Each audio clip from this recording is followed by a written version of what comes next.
Joined by Cheryl Pounder. Cheryl, not only are the NHL and NBA finals played at the same time every season, this year the parallels are pretty intriguing. Like the Panthers, the Celtics took a 3-0 series lead. Like the Panthers, the Celtics got smoked in Game 4.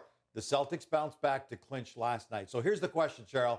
What do the Oilers need to do to avoid getting closed out in Game 5 the way the Mavs did?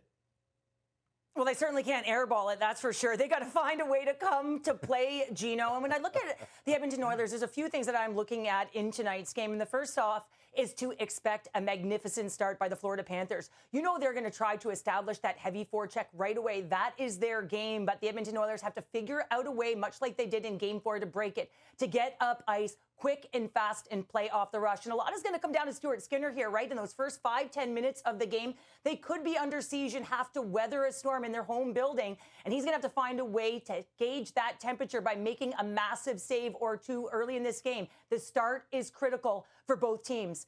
Secondly, I think that third line for Edmonton is pivotal in this game. Paul Maurice has the matchup that he wants, and Barkov and Forsling likely going head-to-head against McDavid. So I believe that third line needs to do some damage, not just from a defensive standpoint, but looking at that scoring depth in layers that we've seen throughout this playoffs. But most importantly, the stars, they got to be stars, Gino. You know that McDavid will come to play like he much did in Game 4. But I'm looking right at Draisaitl right now. He has the big 0 up in terms of goals for in this Stanley Cup final. He's playing with RNH and Holloway, two guys that certainly can get it done. I liked their game last game. They put up 3 goals. I think that he needs to move his feet. You know, he has to catch that puck while he's moving. He needs to make sure that he's playing with it forward, not going back. And I think that if he can get on the board, they can bring this thing back to Edmonton. If they bring it back to Edmonton, we are in a much different situation and conversation, as it could be the Game 5 swing. It would be awesome to see. By the way, the Oilers aren't the only team feeling the pressure tonight. Florida definitely doesn't want to head back to Edmonton for Game 6.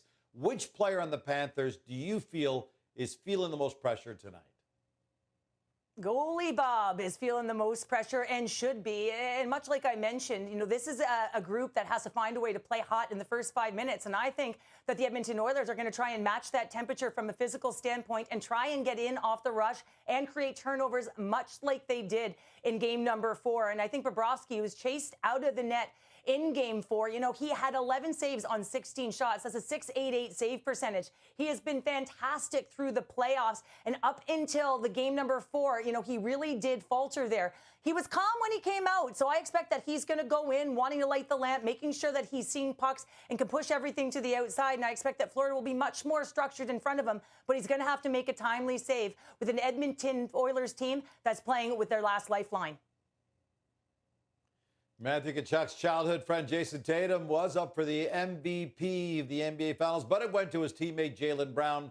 Which of Tkachuk's teammates will take home the Conn Smythe? Before Game 4, Bobrovsky was a slam dunk, but according to FanDuel, Sasha Barkov is now just barely the second favorite behind him.